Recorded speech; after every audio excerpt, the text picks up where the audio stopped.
We're not quite Scandinavian, but it is the Battle of the North here at Shirley Povich Field.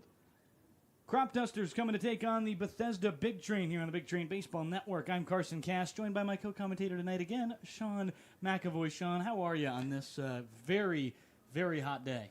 Yeah, I'm excited to be here. There's two hot teams coming into this one on a very hot day at Shirley Povich Field. Big Train on a 5-game win streak that ties the league leaders in themselves only twice and Southern Maryland twice. If they win today, they will then conquer that record and have the biggest longest win streak in the Cal Ripken Senior League so far, as we've just gotten past halfway. Only coming into this one right after a snapping of that 5-game win streak we talked about against Metro South County. But this one is kind of for all the marbles. In a way, Big Train a game back in this North. Yeah, I'm excited to see what the Big Train can do. They've won 5 straight games. Olney loses against the Metro South County Braves last night. And thinking to yourself, this is going to be a big game on FanFest. Yeah, free admission today, and they'll get to see this lineup for the side of Olney, topped by Dylan Melton, the lefty, with righties all trailing. Zakai Hawkins, Logan Barada, Landon Springmeyer make up that big heart of the order. Fifth will be Ryan Booma, the designated hitter. Andrew Duncan, right fielder, will play there with Patrick Gosdan dishing behind. Brian Scott and Donis Rodriguez, the former Dominican summer leaguer for the Brewers, tails off that bottom of the order. For the Big Train, it will be TJ Gramasty catching. First base will be Emilio Gonzalez. Second base, Brennan Wright. Third base, Casey Carpenter in the lineup. Shortstop will be Cal Johnson. Same outfield as the past couple games with Ryan Foscolo in left, Will Hack in center field, and Zachary Malfazio in right field. Parker Corbin will be DHing. Yeah, Corbin at third recently. Carpenter slated to play today and started to lead off. We'll talk about that a little bit more later. But it's going to be interesting to see how these Big Train kind of match up against a very hot Olney squad that is coming in now. With that division lead, the Big Train have just kind of matched them. They're both so good right now. And we talked to Ali, the color commentator and play-by-play commentator, just general broadcaster around Olney. And there's a belief in both teams, I think, tonight that they can win this and win this division and get a better spot heading into the playoffs. But we'll take a brief break for the national anthem. Thank you very much for tuning in, and be right back. In the top of the first, we've got baseball here on the Big Train Baseball Network for all the marbles in the North.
Welcome back to the Big Train Baseball Network. I'm Carson Cash, joined by Sean McAvoy. Bryce Doby on for his 6th start of the year, Sean.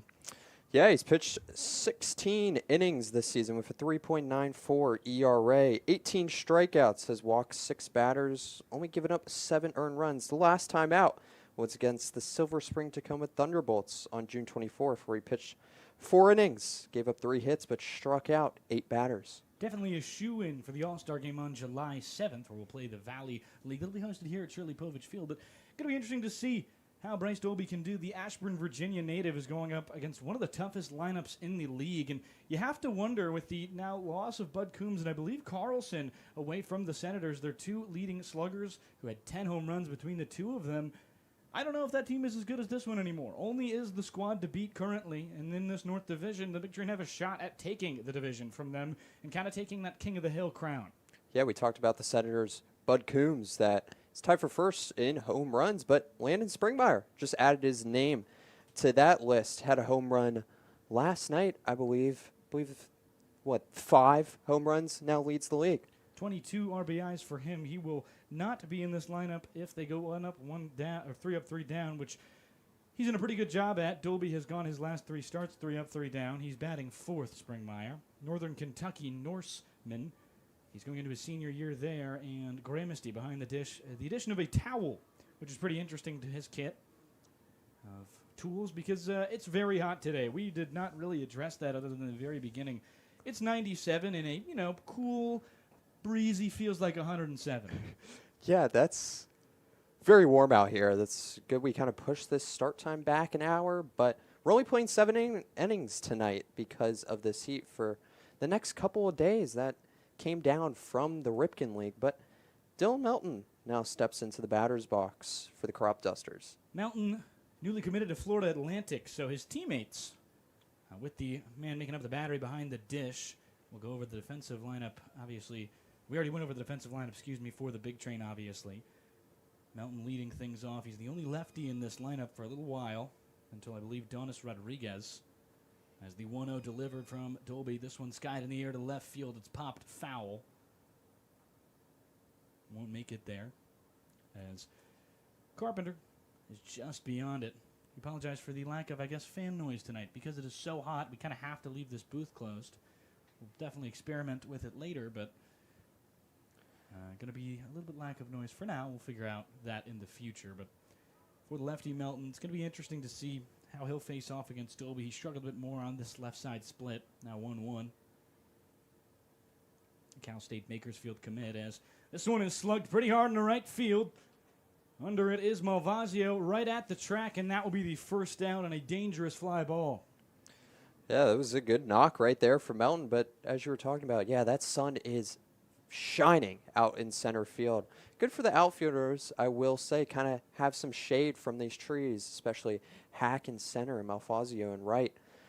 UV pretty low because it's late in the day, but it was 10 at a point for 3 full hours, which is absurd. So if you're a fan of getting tan, it's good weather for that. Also good weather to get sunburned in, I would know. That one missed outside to the next batter, Zakai Hawkins, in fresh University of New Mexico commit. Will play with the Lobos after a season at Utah. Having a pretty good year. He's kind of made his way into the lineup. Hitting second, moving up in the lineup as high as we have seen him. 1-0. This one fouled backwards into the parking lot behind us. And it's quickly a 1-1 count. Yeah, for Hawkins, played last night against the Braves. 2 for 4 with an RBI and a walk. Last time out against Bethesda had a double. 1-1. That one misses high. Doby, pretty strong arm, has a sinker that kind of hits into that 90 range, and that's kind of tough to come by. Committed to Cal State Bakersfield, obviously will be draft eligible after this season. 2-1. 94-mile-an-hour sinker is the kind of guy you look for. As this one's fouled back again. It's stuff you don't see too often at any level, except the professional one. And he's been a great arm for the Big Train. Might throw a slider or changeup in there too, but it's going to be that fastball and sinker, that four-seam fastball for him. That four-seam consistently in the high 80s to low 90s. Sinker is faster. 2-2. That one just outside, didn't go, so it'll be a full count after the appeal to first from Gramercy, who will have to just wipe his brow. And with how humid it is today, unsurprising, it is very, very humid. I feel like the grass is probably wet like it is early in the morning. That dew point is very high. 3-2 as this one's hit into the outfield. Pop fly ball. Brennan Wright kind of lost track of it, but luckily Malvasio in the shade is able to get there. And 2 quick outs to the right fielder. Should say quick. They're both a bit longer as they both kind of went to a full count. But Logan Barada, the third baseman, will tail. Yeah, for Barada this season, a 257 average and a 757 OPS. He's got 20 RBIs and 5 doubles. Dolby wheeling and dealing his last start. First time through the order, he just mowed down the Thunderbolts as that one's missed high. It was another 7-inning game. And for Barada, that 20 RBI number is 7th in the Ripken League, and he's trailing 5 behind the Braves' Robert Kelly. Barada now on a 1-0 count. Another lefty as he watches this one go by. He's actually listed as a righty on the roster. Not a switch hitter, but has batted lefty this season. Either way, Dolby now to a 2-0 count. His last start, first time through the order of Silver Spring Tacoma. No earned runs. He struck out 7. Would be total 8 on the day as he kind of lost some after the third inning. 2-0. This one is hammered down the line. It's just barely foul. A few feet away from extra bases for Barada. He's been very good for this Cropdusters lineup all season long. Total of 5 doubles, 1 triple, a homer, 20 RBIs brought in for the Jacksonville Dolphin, pairing with Cade Walter, who's typically in this lineup, not tonight. But I will say, last time he played here at Shirley Povich Field on June 17th, he was 0 for 4. Was his worst game of the year. 2-1. Has not had too much success at Shirley Povich. Is hitless in the suspended game, which we may or may not pick back up. We'll have to see about that one. That we will, my friend. 3-1 now, quickly for Dolby, as tried to work his way back, had a 2-1 count after the 2-0, but in danger of walking Barada. Big wave at that one. And immediately now, kind of fouls this one back, and back into the count is Dolby. Yeah, this would be a great opportunity for Dolby to get out of this top of the first inning. Only playing 7, so less chances for both teams to score tonight. That is due to the heat. It is egregiously hot. Full count. We'll have payoff with nobody on. Barada trying to make his way on base. Keep him no perfect in the first, as this one's grounded hard right side. It gets through for a base hit. Little worm burner action off of Barada's bat, and a single starts things off on the hit side. Just gets through the infield between Emilio Gonzalez and second baseman Brennan Wright right there, and that will bring up Landon Springmeyer, the guy who hit a home run last night against the Metro South County Braves in a loss, but he was 1 for 2 with 2 RBIs and a walk in that contest.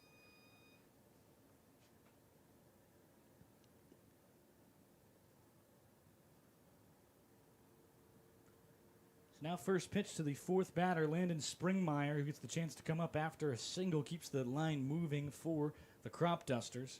He has been fantastic this year. We already mentioned him, rising into his senior year at Northern Kentucky. Spent 2 years in the JUCO level, so I'm not sure if he's actually a senior in eligibility.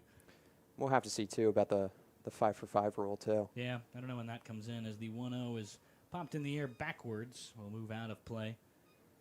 I think that's really interesting.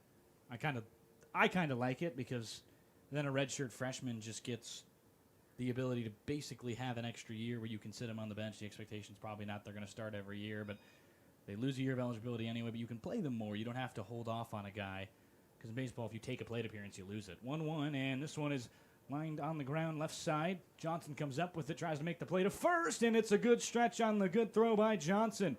Well played. A runner is stranded in the big train. No runs on 1 hit, as they will head now to the bottom half of the inning and have the chance to break this tie at 0 on the Big Train Baseball Network.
off is the likes of Casey Carpenter. Here's how the rest of the lineup will go quickly. Brennan Wright, Cal Johnson, Emilio Gonzalez will bat fourth. Speed round, Zach Malvazio for Foscolo, Parker Corbin, TJ Gramesty, Will Hack will round out that full 9-man lineup. As the man on the mound tonight is Landon Edwards out of Maryland, as his first pitch just misses for Casey Carpenter. Yeah, the left-handed pitcher played last season at the University of Maryland. This season, 3 games, 3 starts, 12 innings, as that one comes in for a ball. 2.25 ERA and a 0.83 whip. Has 13 strikeouts and 1-1 record. Jalen Brown just got traded to the Sixers. 2-0. That one missing outside. Quick 3-0 count. We're breaking news on the Big Train Baseball Network. Did you know that? Did the NBA GMs know that you don't have to finish the offseason in 3 days?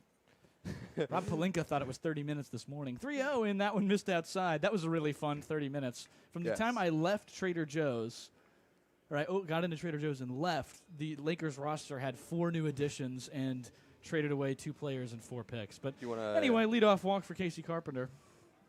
Brendan Wright now coming into the batter's box, but you want to guess who's going back to? It's Paul George. It has to be Paul George. That's the only way that contract would work. Paul George. 2 picks? 2 first-round picks, 2 second-round picks. Okay. That's a good guess. It kind of seemed obvious. George has to move for the contract. Anyway, back to baseball. Brendan Wright, second in this lineup pretty frequently. He's been very good. Yesterday, 2 hits, 2 walks in the win over Southern Maryland. For more of the Big Train playing very hot outside of the conference. Hasn't been the case inside of it. 5-3 and playing the South Division, but very hot recently. Now 7-3. As this one tattooed into right, it's going to be right at the right fielder. Duncan will quickly go through their defensive alignment here. Andrew Duncan in right, Scott to man center, Donis Rodriguez in left. Up the middle be Hawkins and Gosden with Barada and Melton manning the corners. Springmeyer will bat from there, will make up the battery, Ryan Booma will be as well in that DH spot. But switch hitting Cal Johnson will bat from the right side.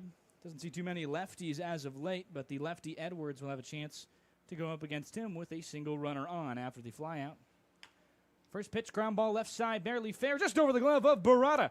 That one getting into the outfield. Carpenter will stop at second, and the Big Train have another runner aboard for a single for Cal Johnson. Great piece of hitting right there from Cal Johnson, a guy that's tied for first in the Ripken League in home runs, but that's just a nice single right there. Had a home run on Father's Day. Walked it off. It's pretty awesome. Very memorable moment there, as he's had his father in the crowd that night. I guess that day. It was a day game. At 4 p.m. is a day game, I guess. Yeah. Was 0 for 5 last night, but Gonzalez up as he fouls this one right back all over the netting into the seats. Lefty out of Nova Southeastern will return there in the spring. Trying to catch up to that fastball,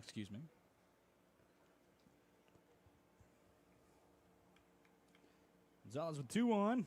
Edwards trying to navigate the jam. Early scoring a lot for these Big Train. They scored 3 yesterday. That would have been enough to win the game, as they pretty much rolled over Southern Maryland and just didn't need much help. 5-1 win. Pitching staff was electric. Yeah, and they've been a lot better in that department. Compared to the beginning of the season, I feel like that kind of let them down, and they were just putting up a bunch of runs to win games. But now, if you're only giving up 1 earned run to the other team, or I guess just 1 run to the other team. 0-2, big hack at that one, and Gonzalez goes down swinging in 3 pitches. Tough beat there, as now 2 outs. Yeah, that was a nice pitch for Edwards. Last time out for him was June 24th, where he threw 65 pitches against the Giants. Played at Rowan College previously, then to Maryland last year. He'll stay there with a staff that's been pretty depleted. This is a pretty good moniker for him. He's been good this year. One of the aces on this staff, 2.25 ERA, but only a .83 whip. That going up, of course. He's given up 2 runners this first inning.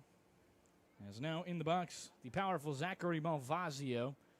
It's got a generator in terms of power. It just never ends. Pure gasoline from the kid, as first pitch misses inside. Yeah, the power has cooled off a little bit, but it's still there within him. He does have 4 home runs this season for the Big Train. 1-0. This one hit up in the air to right center. Scott and Duncan settling under it. Duncan will win the argument for the third out of the inning, and the big train. They strand two runners, aren't able to get anything as this game remains tied as we head to the top of the second.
Welcome back to Bethesda. Big train tied after the end of the first.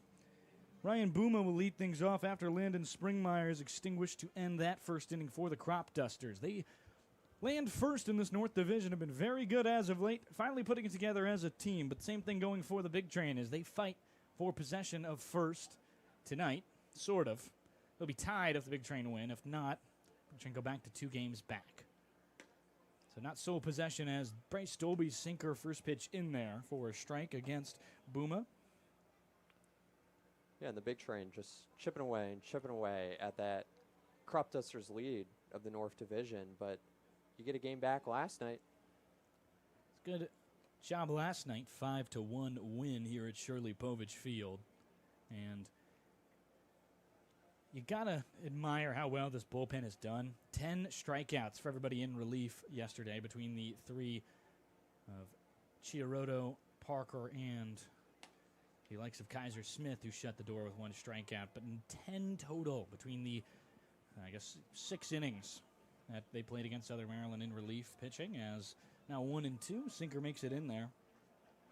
Yeah, and all those pitchers were impressive. Aiden Parker, his debut, threw 5 strikeouts. Struck out the side in his first inning. 1-2. Big wave and another for Dolby.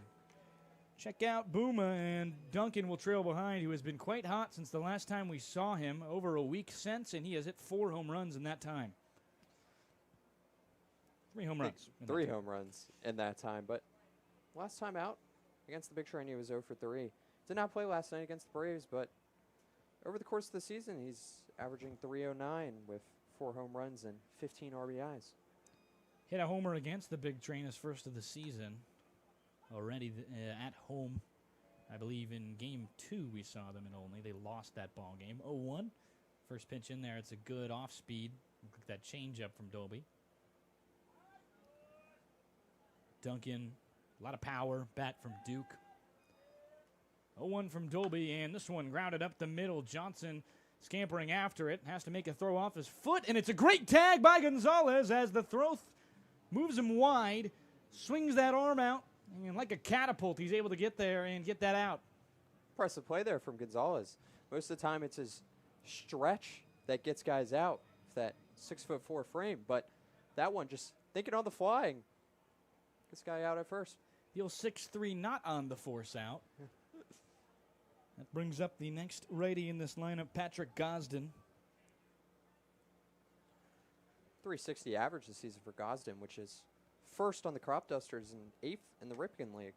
Came on a little bit late as he plays for Westchester University.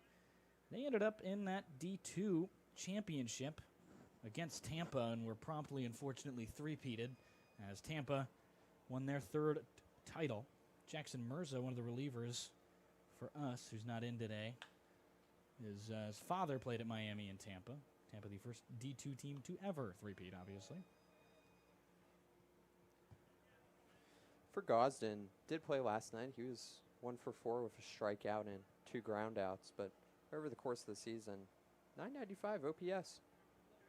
Pretty good in his shortened season since returning for the Deacons. 0-2 count now. Dolby delivers, and this one's hit pretty hard over to shortstop. Johnson makes a play on it. Back to first, and he's got the third out of the inning. He's been good over there. Gonzalez just as swell with the stretch there. Big Train, keep it tied. Nobody on, 3 up, 3 down for the Cropdusters as we head to the bottom of the second, scoreless.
Brian Scott, set to make his debut for Olney today. He's trying to just find quality ABs this season.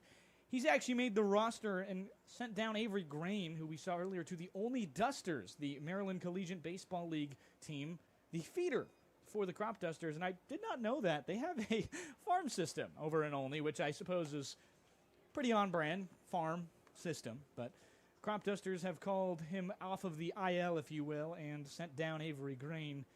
But a very good season. They were very surprised by how well he played. However, 2 games in a row with the Platinum Sombrero, 10 strikeouts and 10 ABs, kind of got him the boot, unfortunately, as he will return to the Olney Dusters, who sit 9-9 on a 5-game losing streak. They've yet to be anywhere in the top 50% of the league for the last decade. Bit interesting, as they're actually having their best season so far, sitting 5th at 9-9 in that league. This one skied into center, pretty deep ball, but Hack measuring under it. It's got the first out of the inning for Scott in his first plate appearance of the season. Yeah, Scott did play his last 4 seasons as a Cropduster. I guess his last 3, this one would be his 4th, but good to see him in his first game here up, I guess, in the big leagues of Olney when you have a farm team. Cropdusters now, formerly leadoff hitter Donis Rodriguez will stand in. He's a former Milwaukee Brewer, Dominican Summer Leaguer. Has stolen a lot of bases, been pretty good, has not struck out since we last saw him. Over a week last Thursday. So 1-0. As he will try and break the last 7 batters extinguished. As this one into left, Cal Johnson will have to tail after it, and it's a bloop single for Donis Rodriguez. That was a good little knock right there from Rodriguez, who has a .310 average and a .430 on-base percentage this season. Certainly gone up since that last time we saw him. He's been very hot and continues that very hot streak at the bottom of the order tonight. It turns it over to Dylan Melton, the FAU commit, was formerly at the University of Maryland, Baltimore County, going into his sophomore season. He's transferred out of the America East to just the American for Florida Atlantic, who resides there. Southernmost team in all of D1 baseball in Boca Raton, I believe. This one popped in the air to left field. Foscolo will get his first shot at the field, and that is out number 1. Melton can't get anything. Number 2, excuse me, as Melton can't get anything under that ball. Yeah, Cropdusters making pretty good contact against Dolby. It's landing in the outfield right to where the Big Train outfielders have been stationed at. Another inning last time for the Big Train. They've left 4 runners stranded already. Cropduster bats have been a little cooler, but hotter hands have prevailed in the field today as pickoff attempt. Rodriguez back in there safely. Rodriguez a stolen base threat, but has not stolen since he was caught again for the 5th time. He's 11 for 16 on the year, so 5 times caught stealing. That leads the league. That one misses outside. On the flip side of that, he's tied for 6th in the league in stolen bases, only 5 behind the Senators' Chase Fulford, and he's tied with teammate Logan Barada. Barada, the Jacksonville Dolphin, 11 for 11. He's batting 3rd in this lineup as we watch Zakai Hawkins, the shortstop committed to the University of New Mexico.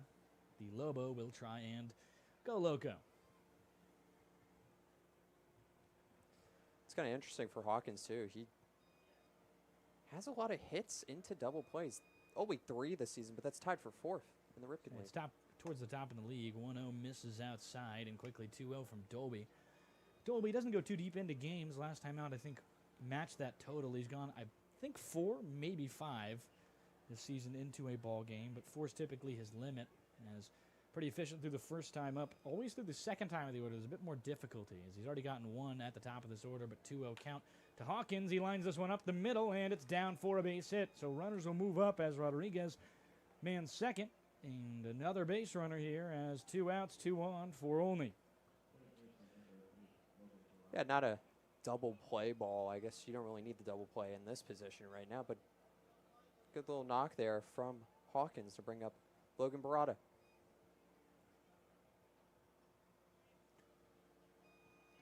So Barada's first time up, he singled got the better part of an off-speed pitch changeup from Dolby.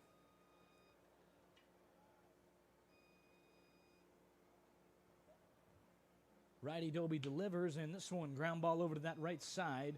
Right collects over to first, and 2 runners are stranded by Bethesda. Pretty good so far in the field. Hotter hands have prevailed for them. Big Train tied, still scoreless. We head to the bottom of the third. Another Big Train Baseball Network.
Hello and welcome back to the Big Train Baseball Network. I've got Grace Adams, the Director of Analytics, with me for this third inning. Grace, how are you?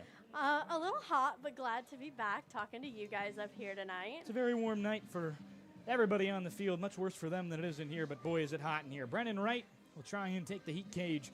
Lefty, 0-1 on the night, and you as the Director of Analytics, you talk a lot to these guys. What's the approach for a guy leading off the inning, or pretty much a leadoff hitter like Wright generally is?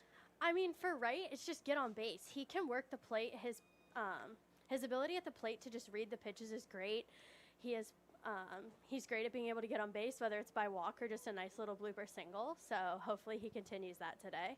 Trying to go for that bloop in a blast mindset with Johnson behind him as the 1-0.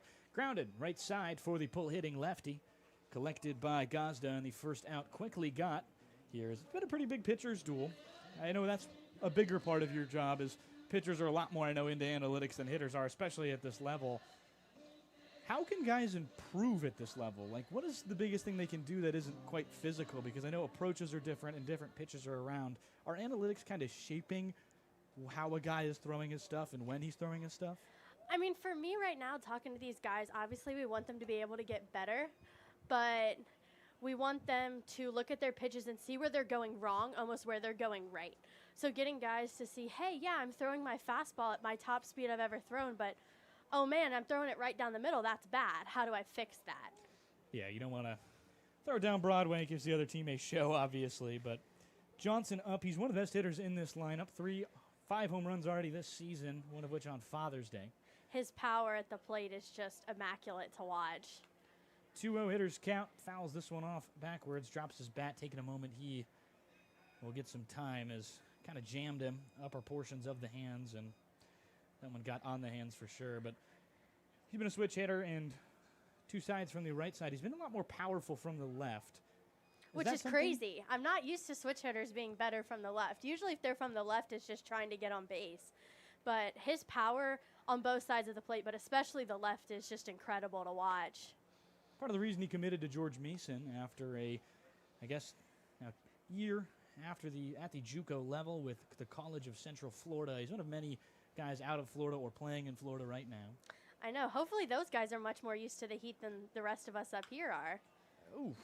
Line drive into the dugout. Doesn't get over the wall, though, and everybody is A-okay. But, yeah, the humidity is something I think they're used to, but I don't know how you can prepare for 102. I'm not sure how often it gets to 102 down in South Florida, where most of these guys are from.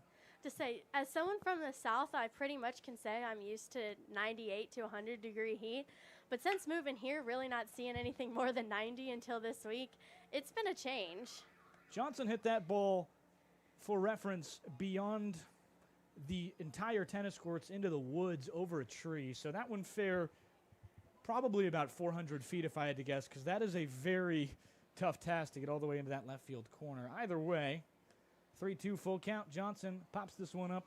Foul ball. Way to battle at the plate for Johnson. Another reason why he is such a great hitter and why we have him in the 3 spot today. Yeah, and what's the mentality, I guess, for having him lead off a lot of days as well? I mean, he has that, what I would call Trey Turner power, where, like, great at the top, anywhere in the top, because he can get on base, but he can also just knock everybody in. Speaking of that, that's why we like the guy. He gets on base. Full count, walk, administered to Cal Johnson as the secondary lefty in this lineup. Emilio Gonzalez will come up after right, grounded out. Pull side has been difficult. Only hitting very well themselves on the left side, but are pretty much very weirdly very good against this left side batter's box, as Gonzalez will join a team that is hitting 110 from the lefty batter's box against Olney. To say that lefty-lefty matchup is just great to see if you're really wanting a pitcher's duel. Hit and run, Gonzalez has to swing it one at his head, and stolen base for Cal Johnson. He's been, like you mentioned, like Trey Turner, good at everything, it feels like. That is Johnson's now 6th stolen base on this season. And just like Trey Turner, I mean, Cal even plays shortstop. I think best comparison I could have pulled.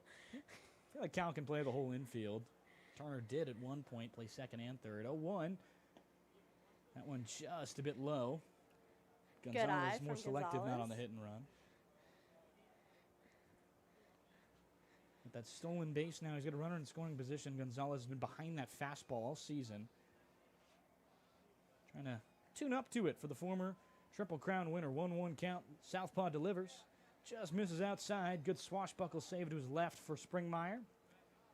I don't know if you guys talked about this earlier, but I'm really rooting for Emilio today because one of our fans picked him as the pick to hit, and we really want those fans to win. So hopefully Emilio pulls through for that little guy who picked him. Is that so? That's a home run. It's a T-shirt toss. What is the gift if he gets a hit?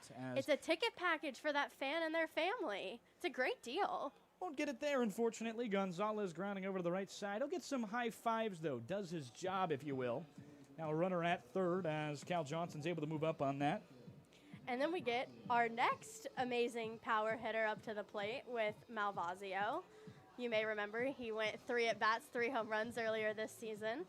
4 total. He had, in those days, 4 home runs in 3 days. He's yet to go over the wall in that period, but has still remained very hot. He's batting in that 5 spot for a reason, the kind of guy you want up with runners on bases, excuse me. Runners in a scoring position. Yeah, I couldn't remember. Somehow I was going to say bases loaded, and I was like, yeah, that's 1, not 2 or 3, but... Mind you, we're not even in an infield fly situation for those watching and keeping track of the game. No. 1-0 count. But for his game, Malvasio is a bit different. As hitting the 5-hole, that's a different thing. So that you have Johnson, who's got probably as much power as the likes of Malvasio, but Malvasio getting the same kind of amount of hits as well at the rate. But the difference in walks, is that kind of what leads him down? I think it does. Malvasio is great at contact, and not to knock him or say Cal is any better, but Cal can walk. And then Malvasio, it's just that when he makes contact, it's at least 95, and look at that ball goes up. Big contact into left, over the left field wall. The Veterinarian Park Potomac ad. We'll have to watch this one as another home run, 5th of the year for Zachary Malvasio, and it is 2-0 Bethesda. Woo! As I just got to talking about how good his power is, Malvasio shows everyone. Yeah, you got to say he's got the light tower effect, as he has been so good in the heart of this lineup. Moved down a little bit from the 3-hole just because he doesn't walk as much, but he doesn't really need to. He makes contact. It leaves to that very hard. He's had some bad luck in Metro South County. Hit one literally off the top of the wall back into the field. I remember that very well. He is a few feet on a few different balls from having about 7 or 8 home runs this season, as he matches everybody else tied for first in the league, Bud Coombs, Carlson, and Landon Springmeyer, who just watched that home run from behind the dish. Yeah, Malvazio is just incredible to watch. As someone who gets to see the analytics come across her screen at every pitch, most of his contacts at least 95 miles an hour, which is crazy to say at this level. Yeah, that's a guy who will definitely be getting more at-bats at the University of Central Florida next year. He'll play for the Knights in the Big 12, and Gonna have to watch that team a lot more this year now that I know him and know that he's gonna be playing a lot more. yeah, that's the fun part about these big train is a lot of these guys at the D1 level you'll be able to keep up with pretty easily as long as you've got the ability to search YouTube correctly or have a Flow Sports subscription. I'll say I was very lucky. Some of the guys I worked with at my last ballpark, their games were on ESPN, and I have ESPN Plus, so it was great to watch them. I'm very excited to keep up with a lot of these guys this season. Corbin on deck, one of the ones I will be watching for sure. I'm a big Mac believer. Him and Kaler, the left-hander, are both committed there, as Foscolo, another batter with a lot of power. Most of his hits are extra bases as he takes the 2-2 from Edwards. Southpaw kind of grounds this one off the very end of the bat. Foscolo battling at the plate, which I'm very proud to see. Something he's been working on all season. He's kind of had a little bit of a break in the season. He's kind of come back. He's been a lot better, and he's been a lot, I think, more okay with not hitting the ball as hard as humanly possible. A lot more singles. Yesterday, drove in 2 on a single. I know I talk about power, and I just did with Zachary, but the ability to just get on base in any way is awesome because everyone knows you can't score if you don't have someone on base. Look, a guy with a 120 average, if he's got a 500 OBP, he's going to hit first every single day of the year. Average matters, OBP a little bit more. WOBA, I guess, is the stat you're looking for. But the 3-2, he walked him a bit low as Springmeyer's got to make a dive at it. And Edwards, continuing to struggle with ball placement, has found himself into another full count walk and a lot of generally kind of 2-0 counts, hitters counts, as a man now warming just went up in the Cropdusters pen. If you were the pitching coach, I guess the manager coming out right now, what would you say to Edwards if he is to stay in the game? I would tell Edwards first to take a deep breath and try to dry his hands off as much as possible. I can tell you right now, even just standing, working a pencil across my scorebook, I'm sweating everywhere. And then I'd tell him, hey, try not to throw as fast as you can. Fast as you can, but for a ball is nowhere near as good as slow down and throw it for a strike. We want to just get ground outs right now. We don't need to be trying for strikeouts every pitch. Especially for the most patient hitter in this lineup, Corbin. He's comfortable in a 2-strike count. Sometimes we see him very rarely swing at a ball that isn't in a 2-strike count. He's always trying to draw that walk. Akron definitely likes that patient part about him. He'll make a great addition for that MAC roster, which made a pretty good, I think, roster right now. I have them as dark horses in the MAC. I used to be a MAC writer, so I keep up with the baseball there pretty closely. But can't say I'm a big MAC girl. I really follow the ACC. It's near and dear to my heart going to NC State. So yeah, we don't have a baseball team at Syracuse, unfortunately. Man, wouldn't that be nice if you did, though? Baseball games in the Dome, I would do anything for that. One day, hopefully, but I don't think 20-degree February games. Don't know if anybody's loving that. That's why I'd be inside in the Dome, as it would be pretty cold in there. It prevents the heat, does not prevent the cool too well. JMA Wireless is a beautiful site for games. Bunt attempt, and Corbin will pull back in time, so 1-0 count. Want to shout out Parker here. He was our player of the game last night. I had somebody ask me today why I chose him because he went 2 for 4, just 2 for 4, which not knocking that at all, but his run production was great. He had 2 RBIs just because he was able to make that contact and move runners. Yeah, both of those were in his latter half ABs. He started off 0 for 2 on the day. It's a great reply for a guy who had kind of had a rough day prior, 0 for 5 in that matchup on Monday against the Aces. We'll go tomorrow, by the way, to Alexandria on that very warm day. It'll be 102, so not too warm. 1-0, Corbin holds up, disappointed, knew that was a strike as that was kind of a hitter's pitch. Outside fastball is one that you want to take over the wall and left.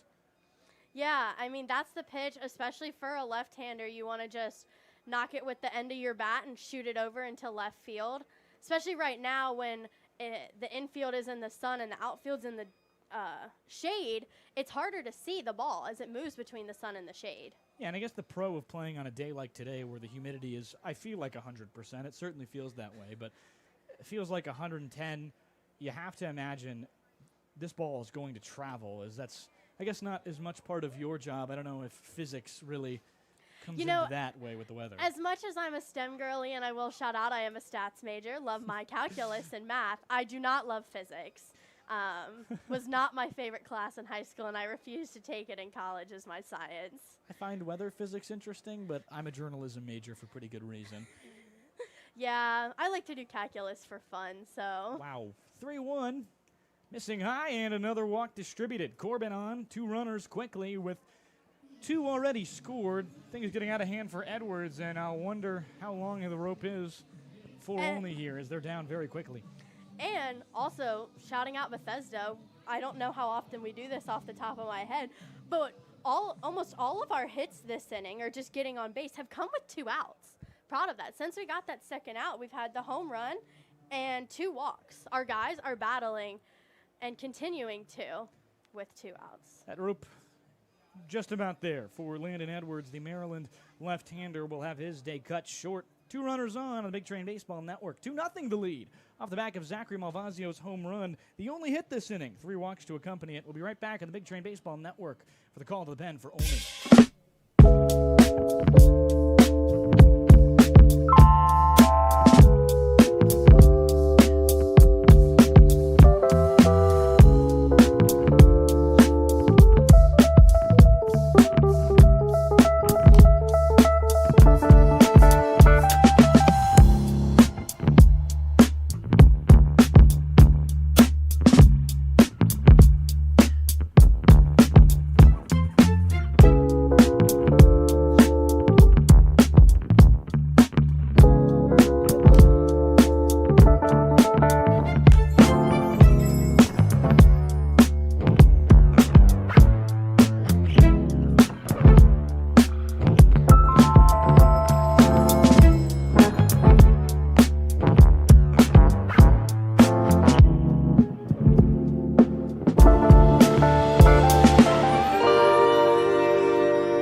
Pitcher out of Westchester University, Ben Jones is on for the, I believe the 3rd time this year. His stats were not working on the website, unfortunately. But prior to that, last start, he did have an appearance between then and now. Could not get it in the box score either. It was not showing up correctly. But had a 0 ERA and a .63 whip before that. Can't imagine anything went bad enough to tell you that this guy wasn't pretty good. Yeah. Jones this season, I believe his last time out was against Thunderbolts on June 26. 2 innings pitched, 1 hit, 0 earned runs, 0 strikeouts, and 15 pitches. So his stats, as with 9 Ks in those 2 games against the Thunderbolts, it kind of comes down to the point of interesting to think about because, hey, that is the worst team in the league, unfortunately, right now. The Thunderbolts have been the lower one, but we'll see if he can translate that to the arguably best other team in terms of lineup, as he's got an 0-2 count quickly to TJ Gramesty. He doubled his last time up in the 2nd. 3rd inning going well here. 0-2, and this one, hard liner loud foul. Yeah, for Jones this season, it's 10 innings pitched, and over the course of those 3 appearances, no starts for him, but 3 games in relief. CalRipkenSeniorLeague.org, I think, likes you better than me. Oh, maybe. Could not get into the other stats and just kind of gave up on it and was like, he probably won't pitch today. And he did. 0-2.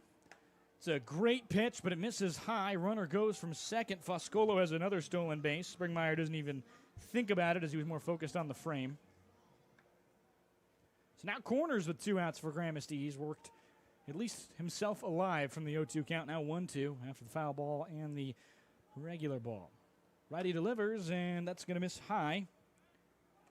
Ben Jones trying to escape this jam. Corners and kind of surrounded if he were to give up a walk here. Yeah, for Gramesty, he has drawn 20 walks this season, so guy that can do that in those 10 hit-by pitches. 2-2 misses away, and he's worked himself to payoff. How about that, as Gramercy will try and go to the bank here.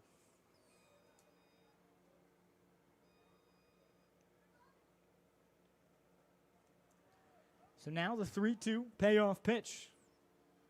Big wave, and Gramercy is struck out to end the inning. Little chirps between the battery mates on the other side, at least one part of the battery for each side, as Gramercy and Springmeyer will watch him go down. We'll be right back on the Big Train Baseball Network. 2-0 the lead after Zachary Malvasio's only hit of the inning is a home run. 3 walks otherwise.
Welcome back to the Big Train Baseball Network. I'm Carson Cash, joined by Sean McAvoy again. Welcome back, my friend. You got a cooler day, or bottom of the third. That's felt like a day with how hot it is. 7:03 here, as we have reached 7 p.m. sun setting for Dolby, as he's got himself a pretty good start. It's a 7-inning game, just to keep in mind, folks. Due to the heat, we've shortened everything, except our use of puns, but not many to go around so far. We haven't had any interesting names that are worthy of puns, I would say. Yeah, well, last night you were on a roll, I will say, with those puns, but I'm excited to be back. It was a good bottom of the third inning when Grace Adams was on the broadcast. Director of Analytics here. Big wave at that one for Springmeyer, who chatted a little bit with Gramercy, and now quickly into an 0-2 count after Gramercy struck out.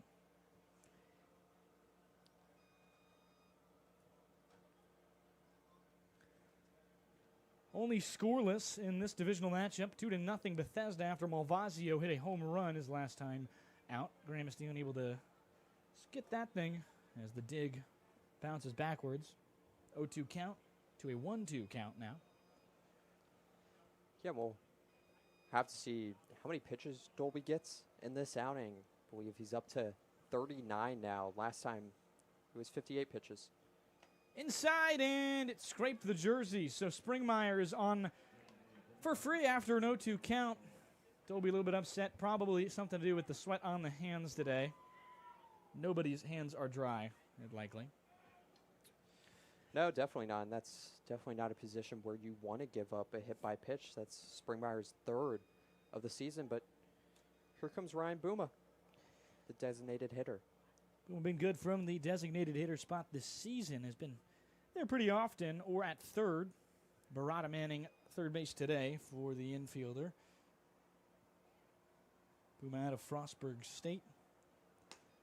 That one missing outside, and he's had a pretty good year so far, trying to tally on another base runner with a .470 on-base percentage this season coming into tonight. Boomer, though, is 0 for 1 with a K. That's a great number right there, that on-base percentage. We'll have to see if he can do some damage against Dolby. Strike in there on the 1-0. So good pitch again from Dolby. Little update on the other side.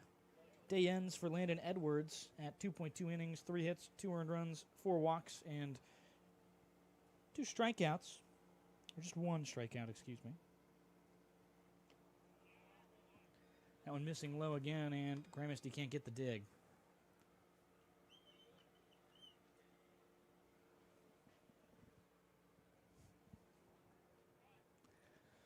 Yeah, we'll have to see about some of these other games going on in the Ripken League tonight, as that one is inside for another ball.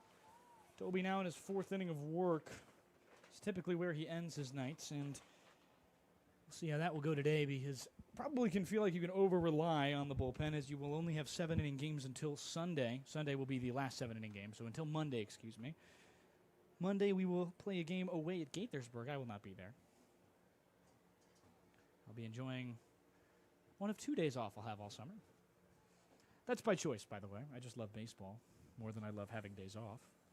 So 3-1 from Dolby, and that fastball misses outside. Curious to see how long his tolerance is from the pitching staff of the big train. So now 2-1 quickly with 2 walks, one of which via the painful way.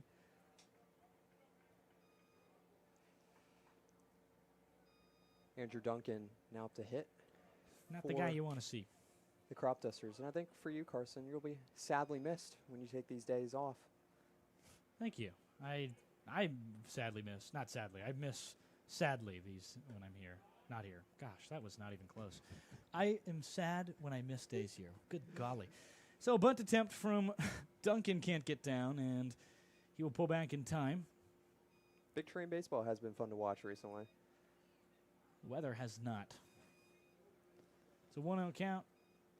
Bunt attempt, and it gets down backwards, so 1-1 quickly as the sacrifice bunt. No good just yet. One kind of just popped up right there, just went straight into the plate, just bounced right back up. 1-1, Dolby. Trying to just keep things going. Bunt attempt, and he pulled back. This one misses outside, and good decision from Duncan, who may walk before he can lay down a bunt. Yeah, we'll have to see if Duncan goes back to that bunt in a 2-1 count now. Likely back to the well for a fastball here. Dolby, that one missing outside, and a 3-1 count. Struggling to hit the zone. Headed to the bullpen is I believe the arm of Capuano. I think he'll be in next. Or he is not coming in tonight. One or the other. 3-1. Righty delivers, and that one will get down for the bunt. Dolby has to field it himself. Rough transition over to first. Got him just in time as Wright plays some good first base. Gonzalez would come in. That was a little too close for comfort right there. Dolby picks up the ball, kind of bobbles it, but gets it over in time to Brennan Wright covering first base. Just a broiling day here. Pressure cooker maybe going for Dolby with 2 runners now in scoring position on the sacrifice bunt from Duncan.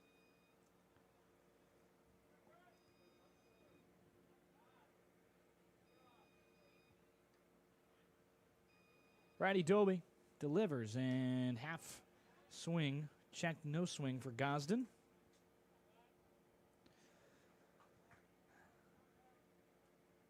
All Cal Ripken Senior League games through Sunday will be 7 innings.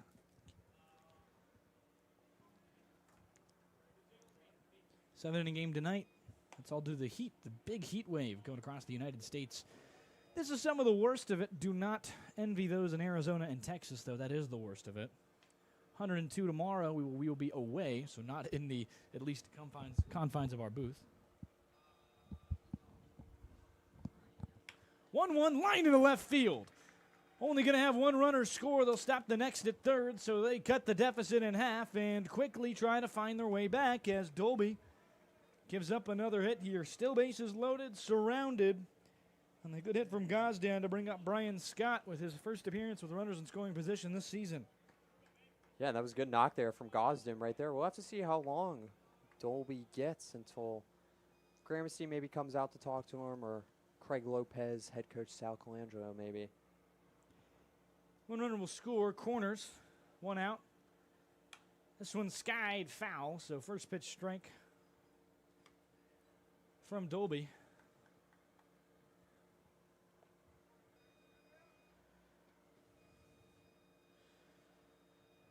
Yeah, don't know really what to expect out of Scott because this is his first game with the Cropdusters.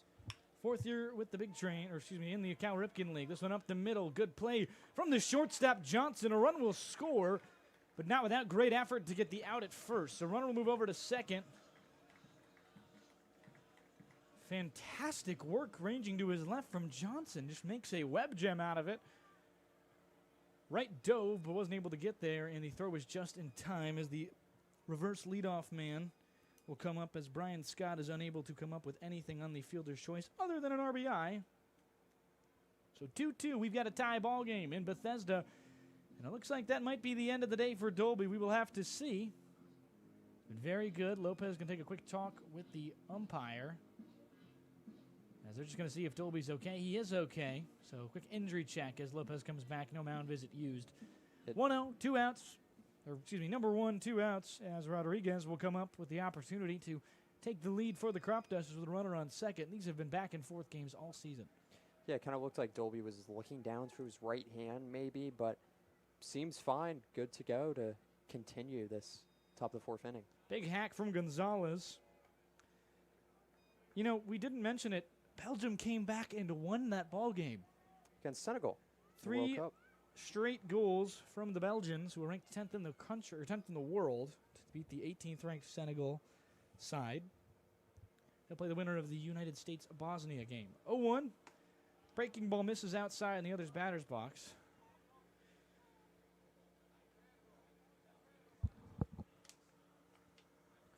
Maybe for Rodriguez, it's a 1-for-1 night tonight, and he has a big chance to put his team into the lead. 1-1. Big wave, and Rodriguez is under a fastball. Playing out of Millersville University. Pretty good OBP this season. In Millersville, it was a 410 OBP in 57 games. This season, 430 in 21. 1-2. This one popped in the air, left side of the infield, as this one will go out of play. And a great catch from a fan. What a grab from the man there on the left side bleachers. Well, it is Fan Fest, so shout out to the fans here at Charlie Povich Field today. We wish it was banana ball rules. That would have been an out. So 1-2 quickly.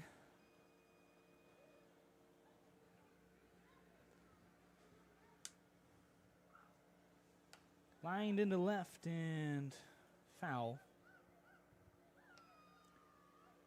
Sun coming down. Dolby trying to sunset his day well. Runner on second for Rodriguez. He stayed alive with 2 strikes for a little bit of a while now here. Bakersfield Roadrunner will deliver. Just misses outside. Good breaking ball. Doesn't get Donis to bite. Brief meeting with Gramercy. A little respite here.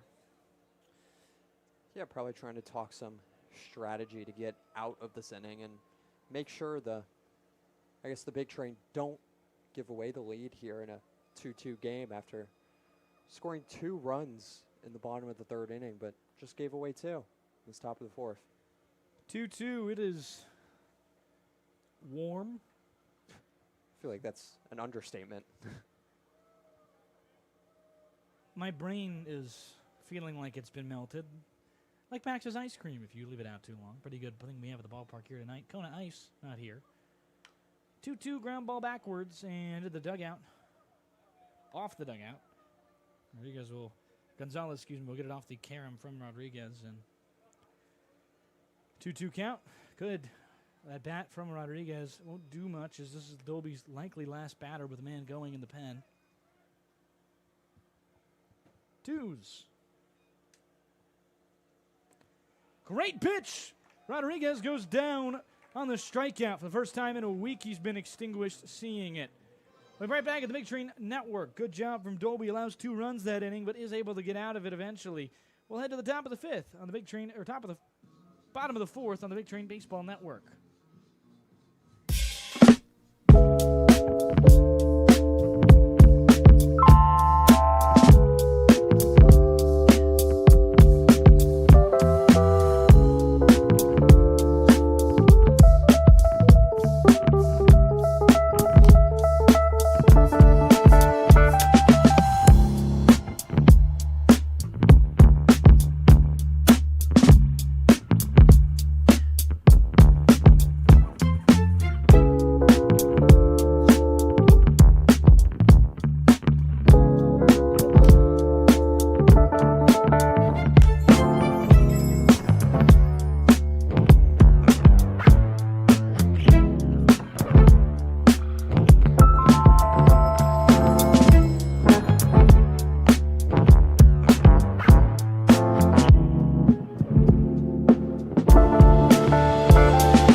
Welcome back on the Big Train Baseball Network. Carpenter will lead things off tonight, as well as here in the bottom of the 4th inning. Big Train scored 2.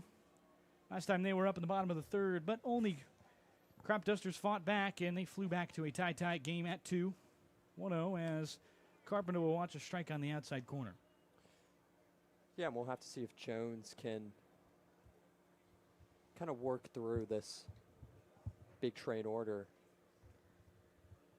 Dolby nearly a clean sheet, was unable to get out of that top of the 4th unscathed. Carpenter pops this one up on the infield. Coming after it is Gazda, as it's Will Hack, he's at the bottom of the order. Bit of a warm day here tonight, and check that on my part. Yeah, no, you're good right there, but I was looking out and I saw the 1-5 of Hack, and I was like, I think might be a different batter. But here comes Carpenter up to hit. It's a 0-for-1 night for him. Yeah, first pitch. Carpenter has been very, pretty much a ball almost every time. He's got good hitters counts, as Hack did the same there. I was remiss by his patience and thought it was Carpenter. So 4 hits for Olney, 2 for the Big Train. Olney needed 1 big one in the form of a blast, or 3 hits for the Big Train, in the form of a blast by Zachary Malvazio.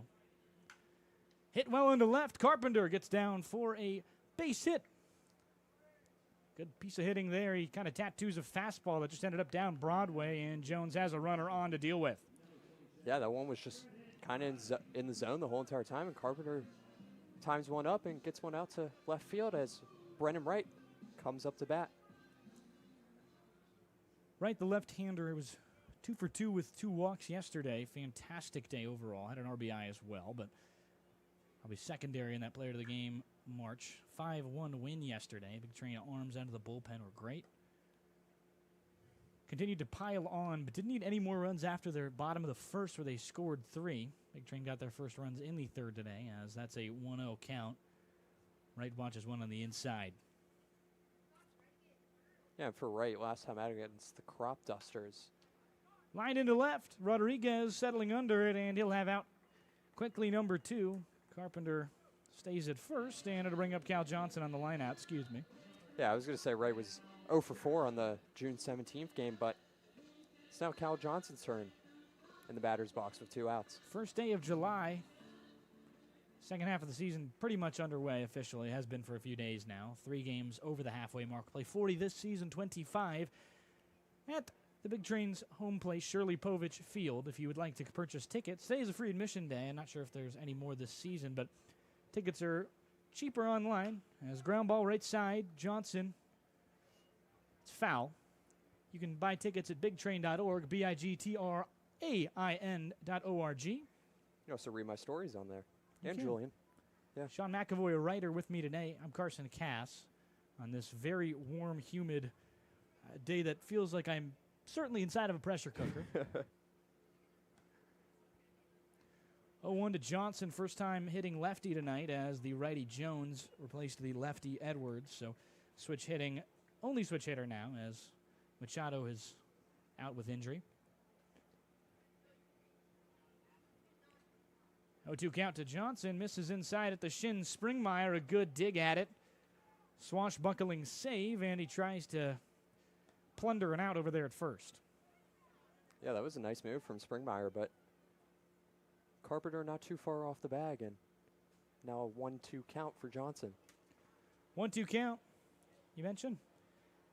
Behind, Johnson trying to work his way back as we talked to the director of analytics earlier that he can walk, but he'll watch one on the inside portion of the plate. Well done by Jones. 4 up, 3 down. He does strand 1 runner on the Big Train Baseball Network. We're still tied at 2 as we'll head to the top of the 5th on the Big Train Baseball Network.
It's Nathan Wines and the Big Train Baseball Network to come in relief. Fantastic day for the likes of Dolby, only allowing 4 hits, 2 runs. Had himself some strikeouts. Only one, excuse me, to be exact, but had a good day again from the start. He'll go 4 innings and give way to Wines, fresh off his best start ever. See if he gets better with age, my friend. Yeah, for Wines, last time out was against the Aces on June 25th. It was 3 innings pitched. Gave up 6 hits, 3 earned runs, but struck out 3 batters in 38 pitches. It's the bottom of the 5th. I'm Carson. Top of the 5th. I'm Carson Cash, joined by Sean McAvoy. Warm day. The brain is certainly like melted ice cream. Jinx right there. Brain is turning to mush. Is that you bet? Wow. Is that what you were about to say? Basically. Basically. 1-0 count. Wines misses. It's been kind of one of his big issues. this season, but he did have a great one. He's coming off of a great one. And trying to pop the cork on a better season this season. Yeah, for Wines, he's pitched in 6 games, 11.1 innings. He's got 11.12 ERA, but has starting to get better. 7 strikeouts, but has walked 12 batters. 1-1. Delivered down the line. It's foul. Barely. Just goes foul and nestles off the first or third base. As he'll be disappointed with that outcome. Thought it maybe would have just gone fair.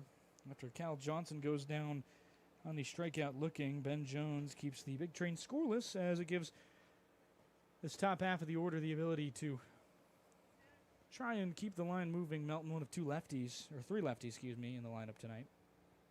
But he is 0 for 2, so have to see if he can kind of change his fortunes in this at-bat. 2 flyouts, one of which to the dangerous part of the park in right. That is the short walls that have yellow atop them. Saw a home run go over the long part, or I guess the tall part, as the 1-2 is missed low. So 6 home runs, by the way, on the year, or 5 home runs on the year, by the way, for Malvasio, who ties his teammate Johnson for first in the entire league. Springmeyer batting 4th is also first with 5. Tied with 2 players that I believe are no longer active. 2-2. Great breaking ball, but doesn't get the call his way. Wines last time out, 2 innings pitched, 6 hits, only 1 earned run. 2 strikeouts as well, a 55-pitch outing, the deepest he's gone into a game in pitch count. Has had 3 inning outings prior, but with lower pitch counts. Yeah, that 3-2 hard ground ball on the right side. It gets past right. Playing second tonight, and a base hit to start things off, and that will clear the way basically to try and pile base runners on for Landon Springmeyer batting cleanup. It'll be Zakai Hawkins, 1 for 2 on the night to try and start that campaign. Yeah, and for Wines, needs to find the zone tonight, but just there was a ground ball there, but I just would love to see him try to induce those ground ball type of plays and let this big train infield make some pretty impressive plays. First pitch in there to the righty Hawkins. Have a special guest coming on the bottom of the 6th. It's Chris Van Joon from Catalyst Hot Dogs. It's a good place right there. Great hot dogs. I'm hungry. 0-1, Wines delivers, and that one just in there.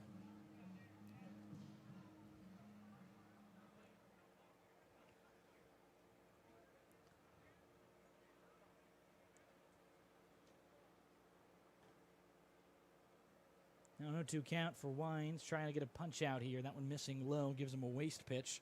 He's got a pretty good slider. It's pretty consistent. Very competitive. It's kind of got a 7 o'clock tilt that moves to its left. He can throw all the way up to 88. We talk about, or Grace talked about not throwing as hard and finding the zone. He's been just like that as that slider kind of goes right down Broadway, hangs a bit. Can't collect it, though, is Hawkins, as he's now into a 1-2 count still. They'll dance again here for the 3rd time. Yeah, dangerous pitch right there, but Hawkins can't really make the best contact for a guy that's 1 for 2 tonight. 1-2. Wines delivers, ground ball left side. Carpenter comes up with it. 5, 4, 3. No, excuse me. Safe at the bag at first. Pretty tailor-made double play ball, but hems are a bit loose. Can't come up with the seam as the 0-2 count turns into a single ground out. They do at least get the lead runner, and 1 out, pretty much a free out for the big train. Yeah, the big train definitely do not agree with that call. They're motioning towards head coach Sal Colangelo to just go out there and kind of talk with this umpire crew about that one. That was a very close play up for first. I don't know if I would agree with the safe call, but the replay here, so there's really nothing head coach Sal Colangelo can do for this big train team. Yeah, unfortunate, and he will ask the first baseman, or the umpire about the play at first base.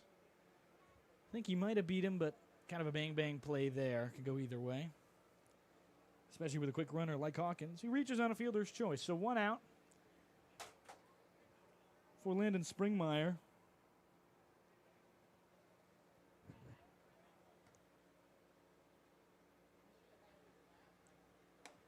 First pitch misses high and outside. Springmeyer on deck with Barada at the plate. The third baseman has made a tough play on one tonight. It's been pretty good, though. This season, especially at the plate, 20 RBIs, a second on the Cropdusters. 1-0, and that's a pitch in there. Good strike, kind of right down that left side, and Wines find himself now to a 2-1 count. Yeah. Looks like Maybe 1-1, unsure. Wines delivers, runner goes, that one outside, a pitch out on the 1-1, and Johnson can't come up with it, and he gets a slide right into his shin there. Kind of got cleated, it looks like. He'll be all right, but he'll take a brisk walk and a brief check of the ankle. He's all right, but 2-1 now is the pitch out. Cannot get the Speedy Hawkins, who has another stolen base on the season. For him, the total rising now to 10. 10 for 10 with that one. And that play cannot feel good for Johnson. Strike there, and now a 2-2 count pretty quickly. Wines battling a lot more. You like to see this from a right-hander who redshirted at Eastern Carolina. You would love to see him collect some form in the latter half of this year. Hasn't been quite a pick for the All-Star game, but could be one of the best arms out of the pen as we go down the stretch, and one of the most important ones. He can do a lot of inning-eating work. In theory, if he can get through these innings cleanly, he definitely could have a shot at finishing this game, especially in a 7-inning game. Big Train in a 7-inning game, obviously now due to the heat.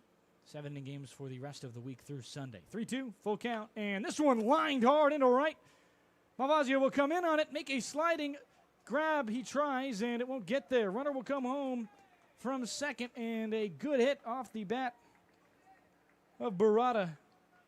Smashes that one, and Malvazio can't get it on the slide in and out of the glove. Yeah, tough play there for Malvazio, just coming in on it, but just he tries to slide for it, just out of his reach. But there goes the lead for the Big Train, trying to come back from now down 1 run. But Wines, man on first, 1 out, needs to get out of this inning. So, 3-2, Olney leads. 3 unanswered for the Cropdusters as they have been flying on offense and on the pitching side. No different here. Escaped another jam last time out. I suppose it wasn't really a jam, but have stranded already 7 runners on the Bethesda side. Giving up a hit every inning.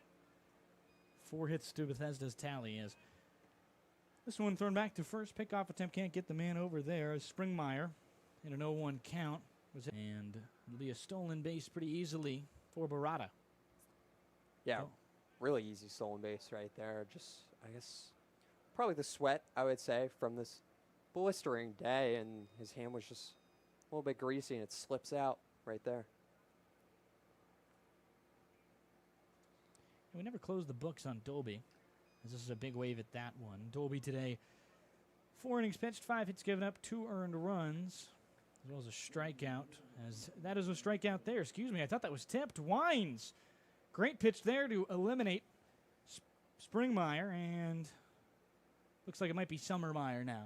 Spring has ended, and Big Train will have Ryan Booma now with a runner on second. Might have been your best punt of the night. Not really. My brain is goop. Sawed off right side. Wines will collect and will only allow 1 run this inning. Good effort in right field from Malvazio, but a single gets down. 1 hit for Olney. That's all they need to drive a runner home on the Big Train Baseball Network. They lead 3-2.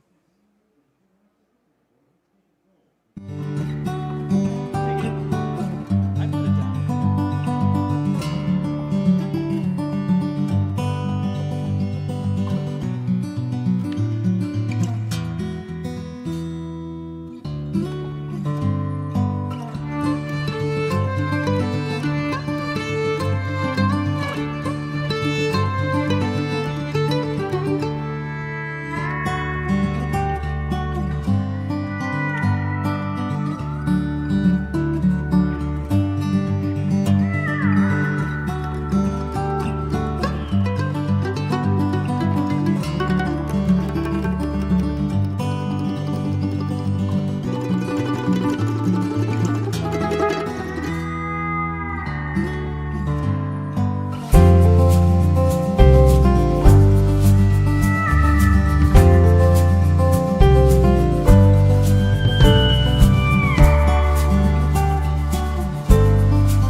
back to the Big Train Baseball Network. I have Catalyst Hot Dog's very own Chris Van Juro with me for the bottom of the fifth. How are you, Chris? What's going on? I'm great.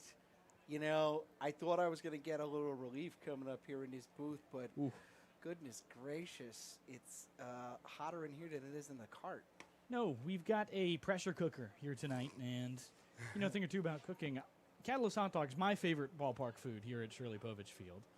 Oh, that's very kind of you to say. You know, I'm a the hot dog options man. are limited, but, you know, hot dogs in baseball, we're doing a good thing. Ooh. That did not look fun.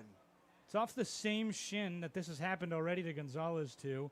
He fouled one off his shin in Gaithersburg. He toughed out 2 more innings. He is one of the toughest players I have ever seen. Only first baseman on the bench is the two-way player, Talon Gardini. He will try and rejuvenate. We'll be right back on the Big Train Baseball Network doing a quick injury timeout here.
So Gonzalez will tough it out.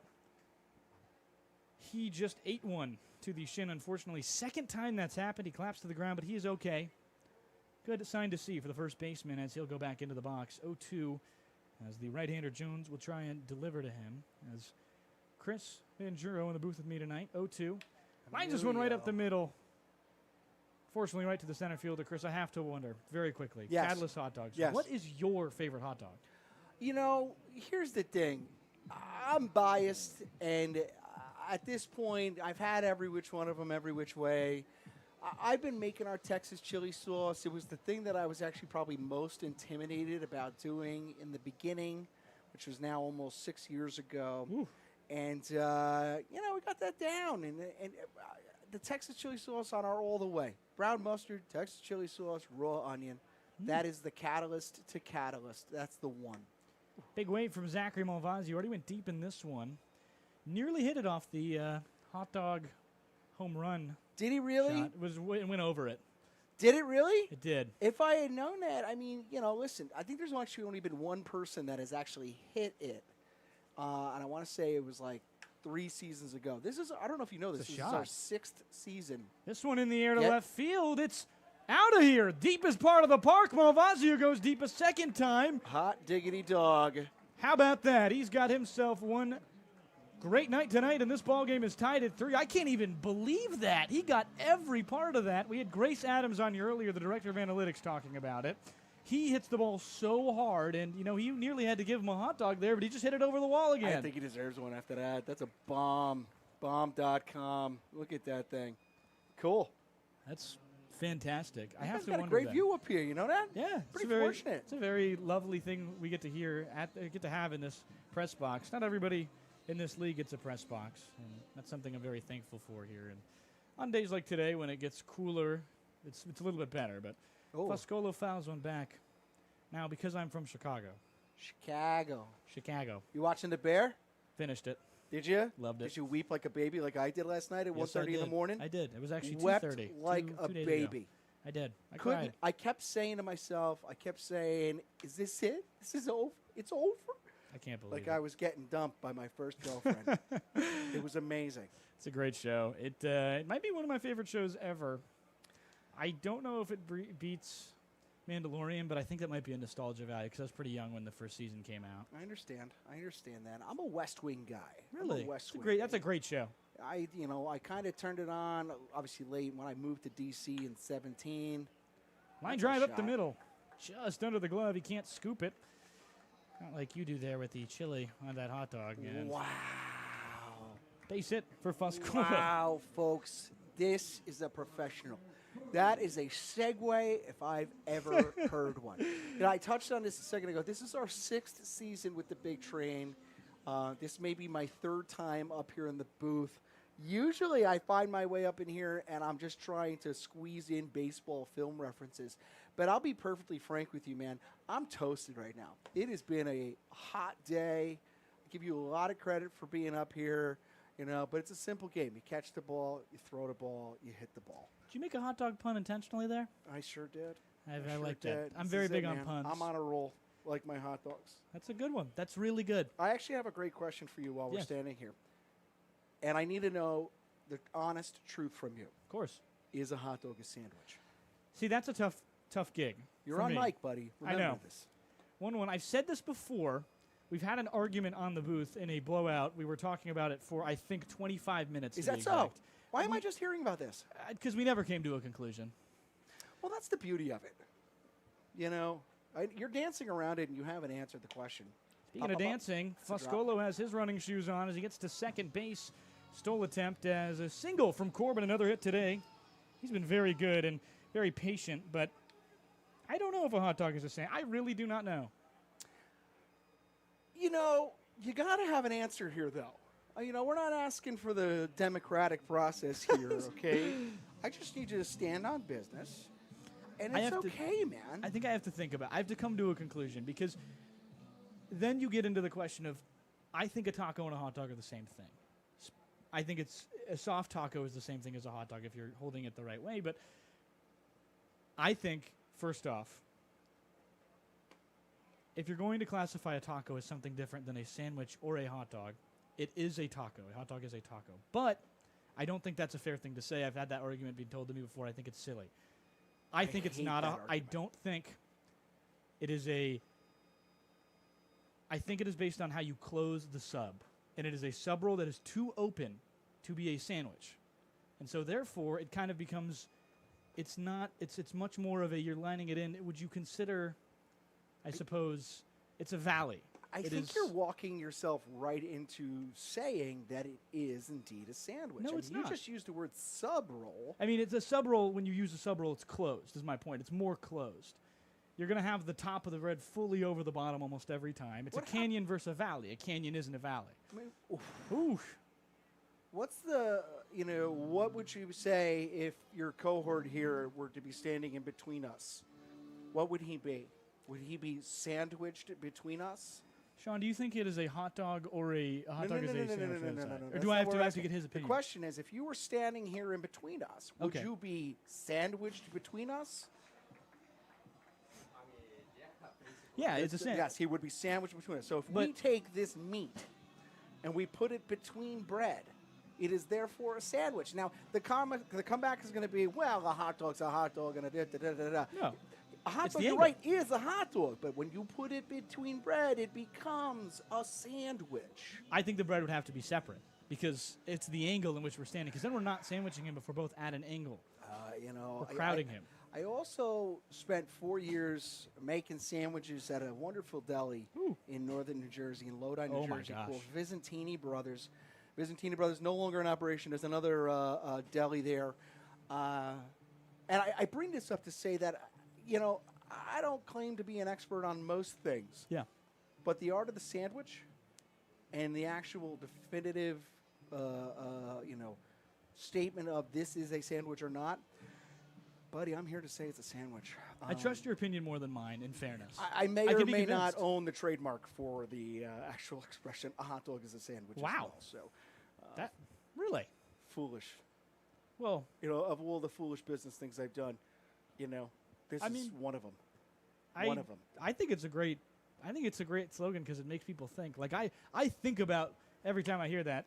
As this one goes right up the middle, Ben Jones catches it off his Achilles and not quite the heel that he's looking for. Can't find anything there. They can't get it out. The Big Train are on a lead. Will Hack a single up the middle after a great play there. I mean, golly, that's a tough one immediately.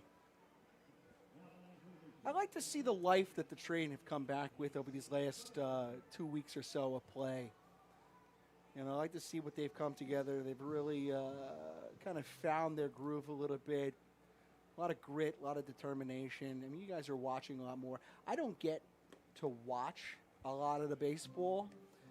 I got a nice view essentially of home plate and down to first baseline, but generally speaking, we tend to be quite busy, so I don't get to watch a lot of ball. So I appreciate you having me up here. Of course. I really do.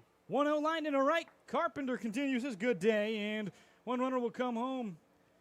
Corbin not too on his horse. He's pretty much jogging as the Akron commit will zip now down for the 5th run of the game. Big Train lead 5-3, and you might be our good luck charm. You read my mind, dude. I was just thinking the same thing. Do I got to stick around?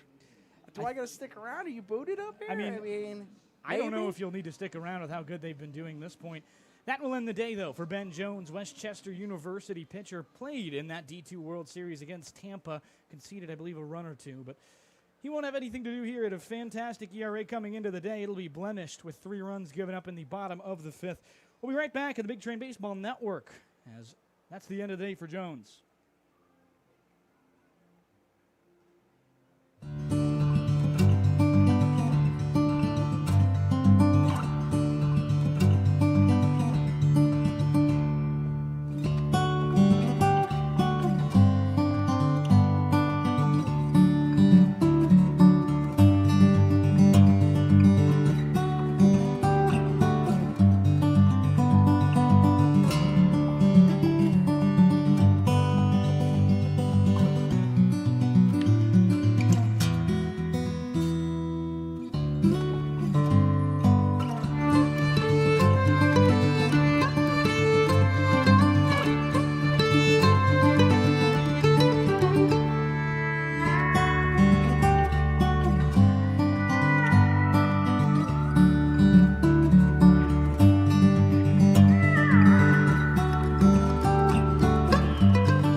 The Big Train Baseball Network. It's the Jersey Native. I've got Chris Van Juro, a Jersey Native, I believe, himself, here in the booth with me. The Catalyst Hot Dogs. That's right. Brainiac, I suppose. Sure, I'll take that. We were just noting Cropdusters have a new pitcher here. What's the kid's name again? Kyle Rogers has his first pitch slugged left field, foul from the southpaw to the other lefty. So trying to go for that lefty-lefty matchup as they've got Wright, Johnson, and Gonzalez. Heart of this order coming up.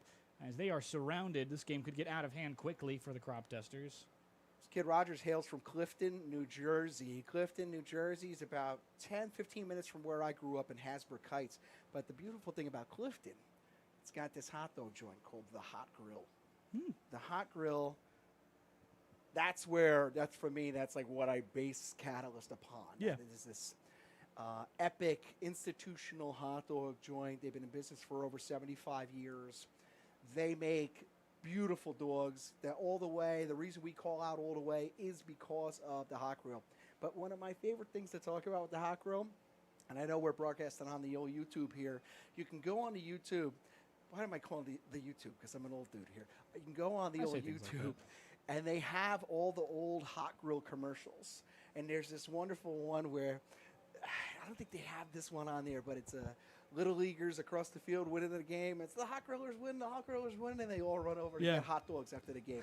It's a beautiful thing. But to that point, if I haven't mentioned it, we're going to be opening our own store, working on opening that in... It's a great play. Ground ball from right and over to first. They can't make the play back at the plate, so runner will score. As Rittenauer, who is the courtesy runner for TJ Gramesty, will come across as the sixth run of the inning. Big Train now up 6-3. Go on, excuse me. I was saying we're going to open up a store in Burtonsville, Maryland. Ooh. So about 20 or so minutes from where we sit right now. I guess that's down county. It's like the top of Silver Spring. Going to be real nice. Looking forward to it. Long way to go. Lots of things to handle and address. When does that open? The goal is going to be to open in October. Okay. A lot of things have to go in the right direction for that to be, but I'm excited to get in there. Going to have a little arcade. Going to be doing milkshakes, hamburgers. Ooh.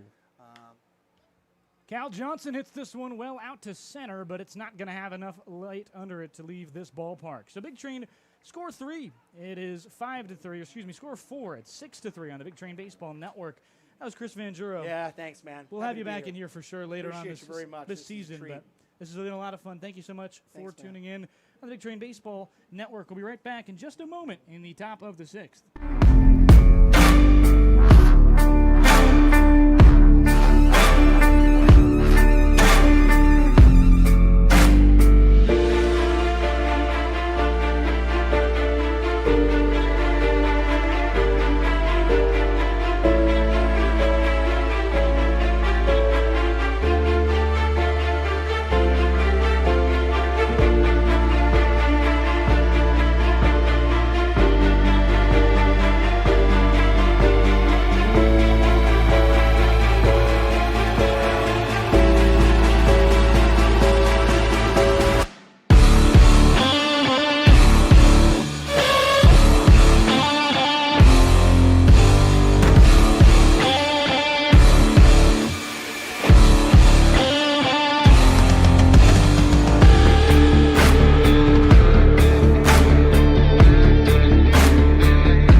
The new pitcher is Austin Monahan, but notably, substitution at first base, it's Talon Gardini, the member, I believe, committed to Cal State Fullerton? Yes, That is Cal State correct. Fullerton.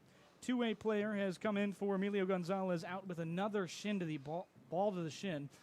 hard to hit your shin at something, but he did not do that, so didn't get that difficult part. But either way, leading off now after Cal Johnson is unable to come up with anything in the fifth, as they lead 5-3 on the Big Train Baseball Network. That pitch misses outside. Yeah, for Monahan this season, it's 4 games that he's appeared in, 1 start, 11.1 innings pitched, and a 1.59 ERA. 13 strikeouts, 8 walked batters. I think it's 6-3. I feel like it's 6-3. Because the home run by Malvasio, Will Hack drives a run in on a single. Yes. Single driven from Carpenter drives another run in. And then the fielder's choice. Did they catch him at home? Yeah. Okay. And then it was safe. Cool. at Thank first. you. All right. Yes. So That is 5-3. why it is 5. Right up the middle, past Monahan. Manatee can't get there, and first runner is aboard. You were having too much fun. I really last was. bottom inning. I was not paying attention to the ball game, unfortunately. And that was the biggest inning of the game. I did get the Malvasio home run call, his second of the day, and two guests in the booth for both times. Yeah, and to put my 2 cents on there, the hot dog is not a sandwich. I don't think it is. I think it's a valley versus a canyon. But then I guess then is a sub roll a sandwich, because I guess it's the same logic, but no. A sub think we're roll going too deep spiritually is into a sub roll spiritually is 2 pieces of bread. First pitch outside to the next man in the lineup, Andrew Duncan, after Ryan Booma reached on a single. It's outside and a stolen base from Booma. Yeah, for Gramercy, not the best, I would say, tonight, trying to get those runners out, trying to steal second. He's been great at it this season. I believe he still leads the league in runners caught stealing, but That he probably does. just the heat and the slipperiness of his hand. Check that. Duncan's on second with a stolen base. It's Gosdan up to the plate. I was really just taken aback by Chris. Fun guy to talk to. We'll hopefully have him on later in the year. Sun has set enough now that it's behind the trees. Booth is a little cooler as temperature still 90 degrees and up. 3-0 count, though, as struggling is Monahan. Had his worst start of the year, as he's been fantastic. Worst start of the year, he gave up a run. And it is 8 o'clock, so that means USA Soccer on the television. 3-0. We don't have a television. But don't turn away from the Big Train Baseball Network until this game's No, over. split screen it. Split screen it, please. Biggest game, I think, in terms of if the United States made the World Cup final, I think we'd be seeing over Super Bowl numbers. It's probably the most watched sporting event in the world. 3-1. Good pitch. Makes it in there on Gosdan. It's quickly a full count. This game right here is massive for playoff implications. The kind of Big Train can pull this one out and Only finish out this 5-3 lead. They can be in a tie for first. 3-2 is hacked on, popped up on the infield. Gardini, the sub-first baseman, will get in there and have the catch. Gardini has played some time at first this season, I believe.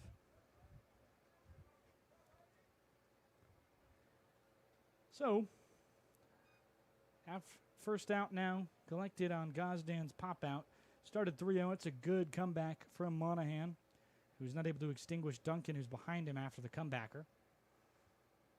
First pitch in there. It's a good fastball to Brian Scott. 0-2, but he does have an RBI in his first appearance. Gardini, the 6th first baseman out of the state of California when he graduated. Good golly, that is a hotbed of baseball. As the 0-1 shortstop ball, Johnson kind of making a struggle play on it. Gardini is unable to get the full slide extension. Or he does get. Umpire was over towards second base right there, calling that one out. Not by the first base bag. Kind of a different angle from him, but yeah, Gardini out of San Diego, Good stretch. California, 2024 graduate of high school, but now played last season at St. Mary's, went to the NCAA tournament, and now is at Cal State Fullerton. Love that school. One of my favorite logos and mascots are the Titans. Thought about a drag bunt. Rodriguez wasn't able to throw it down. Big Train trying to keep the door shut with a runner at third now.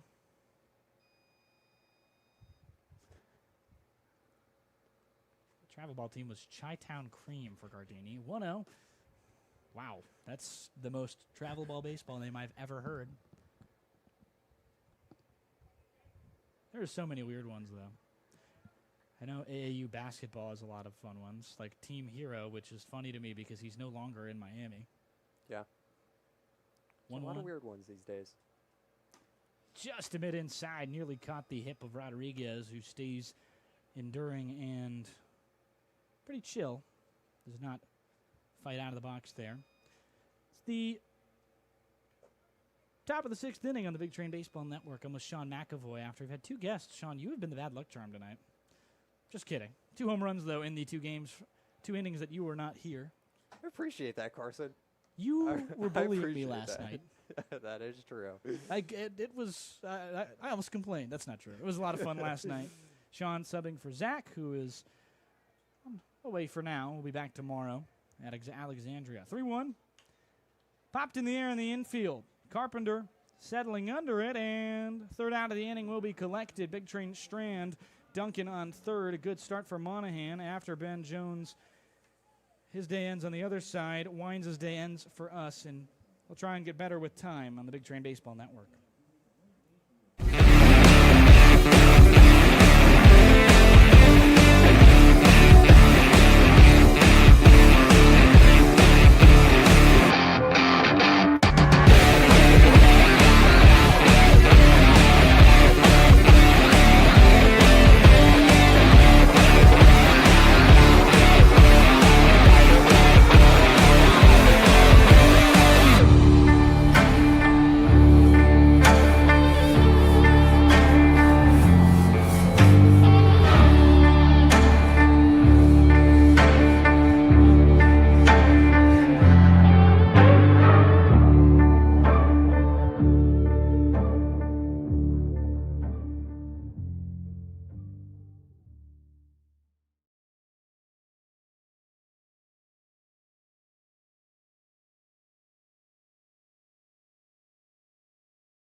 Welcome back to the Big Train Baseball Network. Kyle Rogers, the lefty out of Westchester University. We didn't get to go through his stats.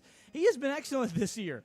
3 appearances before, 5 innings pitched, 1.8 ERA, only pulling out all the stops as Talon Gardini will have himself an opportunity to take a sip at this one.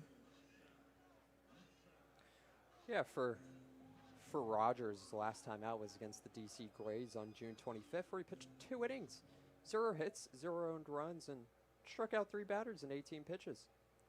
Did appear in the field once, struck out and grounded out against Gaithersburg in the 10-0 win the Big Train had last week. Not sure why I said it like that. Gardini, number 43, committed to Cal State Fullerton, a Titan.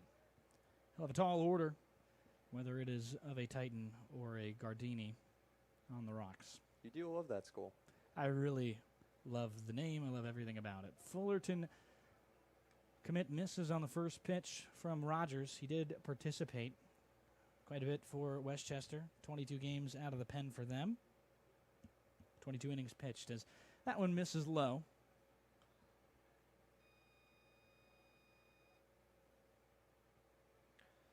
We'll have to see what Gardini brings from the batter's box. Did have 1 appearance, as that one is outside for a 2-1 count now, but Gardini this year, kind of at St. Mary's, just only pitched in the spring, I guess, this previous collegiate season, so we'll have to see what he brings. Line one down the right side and foul, right side. I started saying foul before I got to the word side. My brain is pretty warm and not much left of it here.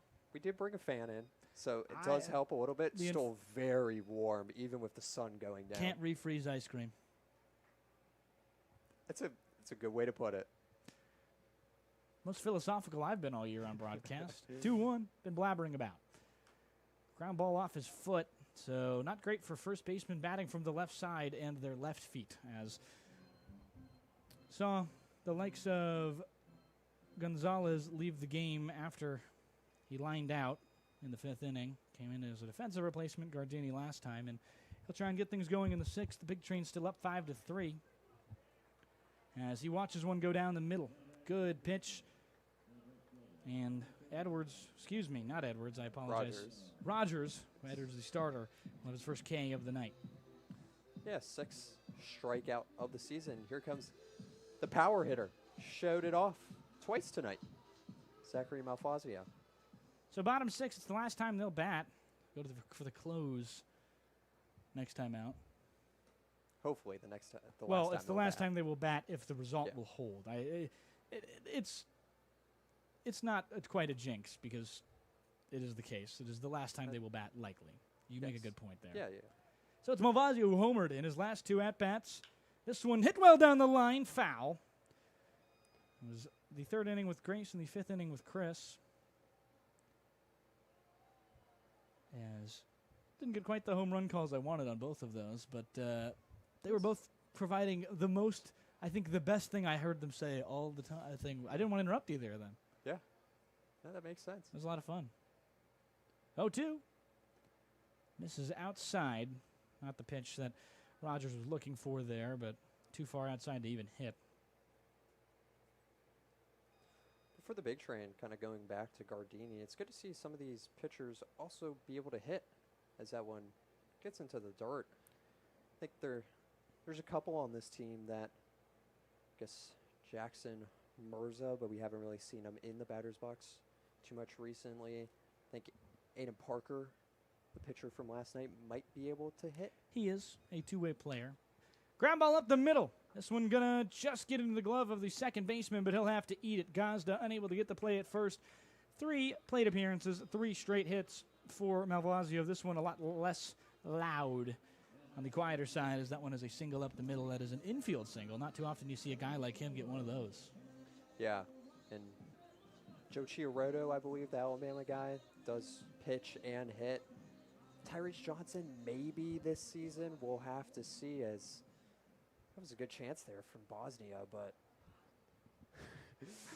no goal in that game as we've reached 10 minutes of play. The game is on the TV, as I hope it is in every American household. 0-1, it's a beautiful breaking ball. Work of art, but just outside. That one very far up in the zone, left hanging.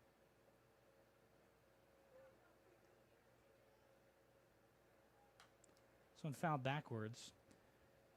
You're talking about atmosphere here in Bethesda. If the USA were to win that game, they go to Seattle. And, you know, it's nice to see how environments and sports contribute. And I think it does here in Bethesda. The atmosphere is just so lovely, so much fun to be around. It's different than Seattle, I would guess, but it's certainly one that's a lot of fun as the bat breaks, and a new one for Foscolo. A lot smaller capacity here than Lumen Field, I believe it still is, in Seattle. Still is, yes.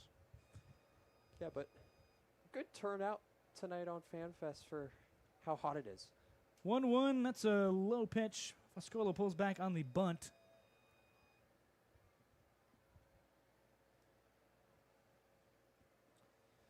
Yeah, 2-1. We'll agree with you about Shirley Povich Field kind of being special in the Cal Ripken League. I feel like this place just brings something. Chopper down the right side. It's foul. Collected by Melton. And you've been around to, I believe, all the ballparks in this league. Sorry, I really sold him out there. I just gave him the craziest look for no reason. I apologize. You could go on. I apologize, Sean. You're allowed to laugh, buddy. No, it's takes fine. off his headset every time he laughs. Like, I just don't want to get it picked up, but like people don't want to hear their joy. People want to hear your joy, Sean. People do want to watch baseball too. Sawed off grounder left side. Finish what you were saying. But you've been around to, I guess, all the ballparks now in the Ripken League. I believe you hit all of them. Yeah, I have. Yeah. How does this one compare to the rest? number 1. So we're hosting the All-Star Game on July 7th. Me and Zach will be in the booth there.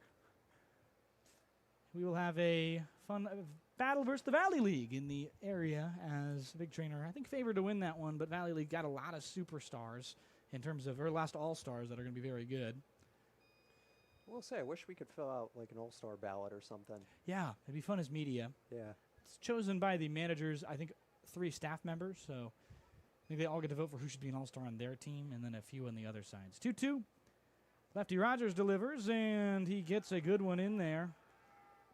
Signed, sealed, delivered, strikeout as another K for Rogers, too. He has been fantastic. Big Train have kind of blown through, though, the biggest and best arms of this Olney pen and Olney starting rotation.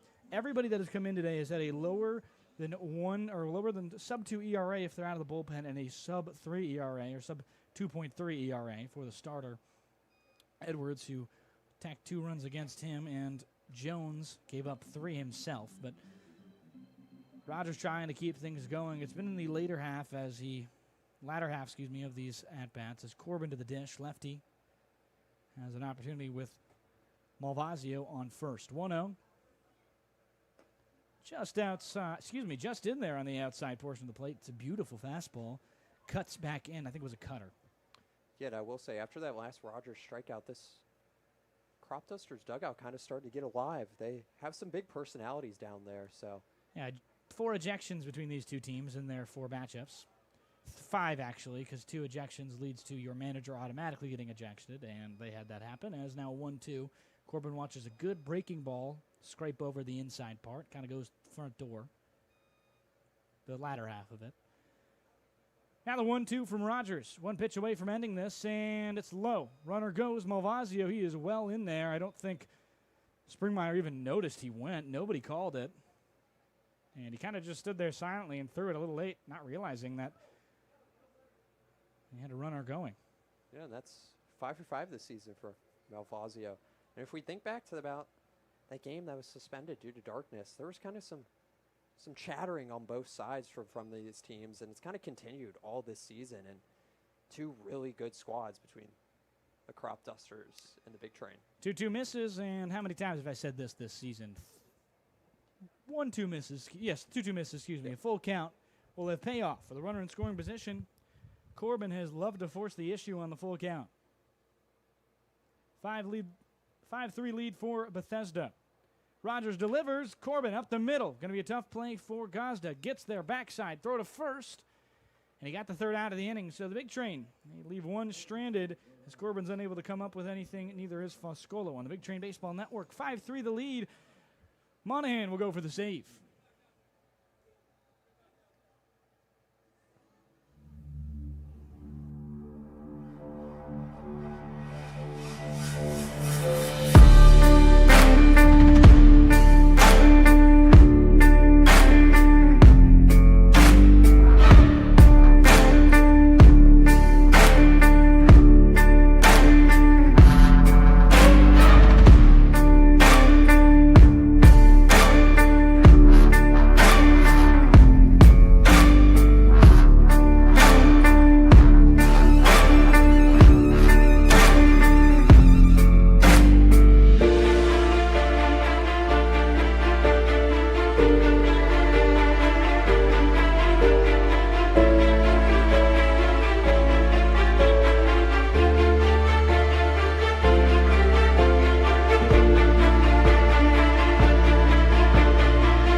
it's Monahan on for the save for Bethesda. Had a pretty good year so far. Going to try and build on what has been now what has been now, I apologize, I pulled up the wrong stats. 5 outings. for 5 him outings, this season. 3 Last of which time- scoreless. Sorry, last time out against the Cropdusters, he actually started that game, so a little bit different position for him against the Cropdusters. It was a loss for him.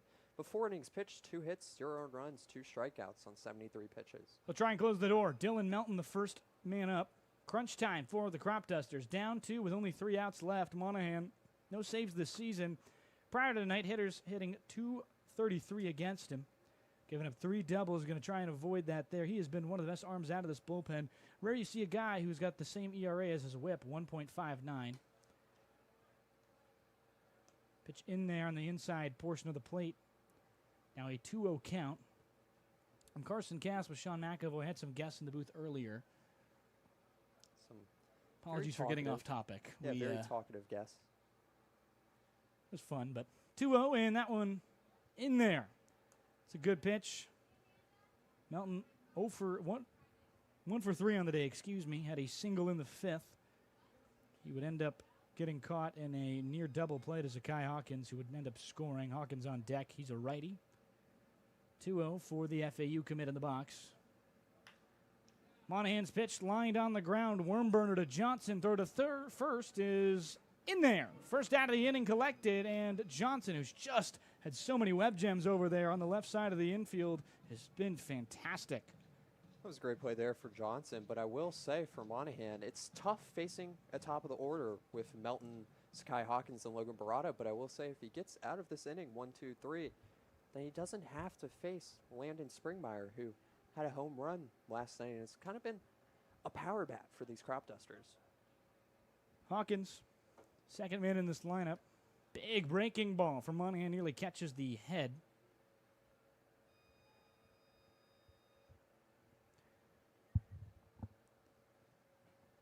One-0. Righty Monahan delivers, and that's a great breaking ball to juxtapose the first one. Bit of a respite from the heat. I guess suppose a respite till tomorrow. 102 tomorrow. Will be on the road at Alexandria. Day after that, on the road at Olney. We'll have fireworks. No camera, though, unfortunately. If you want to come to First Responder Field, catch a great game. 1-1 outside. We play Olney twice, obviously, in 3 days. So this is a very important matchup because if the Big Train win, they tie for the division lead and get to go for the lead tomorrow. I guess Olney has the tiebreaker, so they'll be in first, but they'll be tied for it. As 2-1, Monahan delivers. It's a good pitch, outside portion of the plate. 2-2, and Zakai Hawkins has yet to take the bat off his shoulders. I will say for the Cropdusters, they do travel to the DC Grays tomorrow night, so we'll have to see how that matchup goes down. Both these teams on the road. 2-2.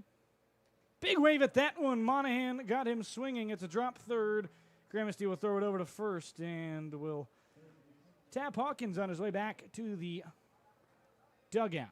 2 outs. Monahan out away from shutting the door on things here. 5-3 Bethesda leads after their very big 5th inning. It's been all about how this team has played behind. They are cardiac, to say the least. Yeah, you've kind of referenced that a lot this season, and here comes Logan Barada, the lefty, 2 for 3 tonight, as TJ Gramsci kind of calling all the outfielders to move to the right. Good breaking pitch is missed outside. Barada, a pull side lefty. He is playing third today. He's had some tough plays, but 2 for 3 on the night. Had a stolen base on one of his 2 singles, one of which brought home an RBI in the form of Hawkins, who just struck out. 1-0. Monahan's pitch is popped up on the infield, but foul.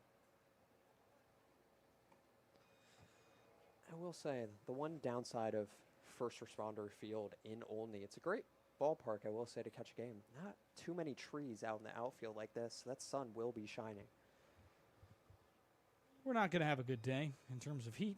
It'll be a great baseball game with fireworks at the end. Hopefully they push that back. It's a 7 p.m. start time, but I'll cross my fingers for 8, as late as it might be in the end, but I'll risk that. 2-1.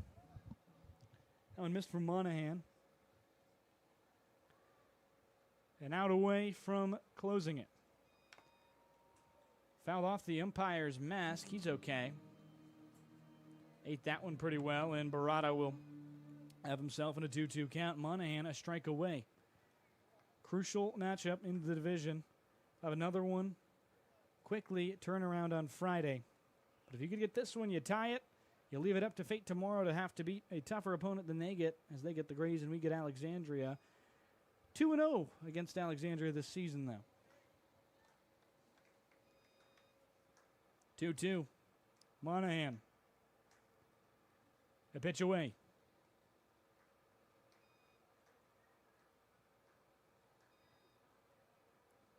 Close all night. Cropdusters haven't been able to fly well. 2-2, line in the air to left field. Foscolo will have it. Big Train win. This ball game ends at 5-3. Save goes to Monahan. And the tie in the division. First time they have led it this season for more than 3 hours. Big Train have done a fantastic job rallying, as the Olney side has done a great job as well. Last 15 games, they've only dropped 3, but we have only dropped 2 in our last 15, my friend. What a fantastic job from this Big Train fan, who also, with that win, takes the biggest win streak of the year in the Cal Ripken Senior League.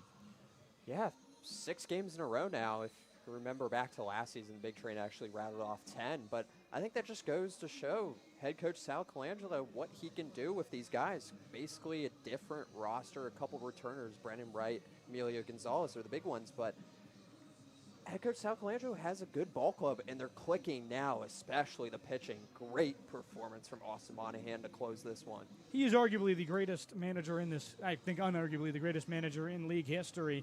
He's got a squad positioned back to try and get the second four-peat of the last decade. They have had 2 four-peats in the last decade, interrupted only by the first year of the last decade being a championship loss. Sal Colangelo in 1 season has not made the playoffs in his entire 20-year Big Train tenure.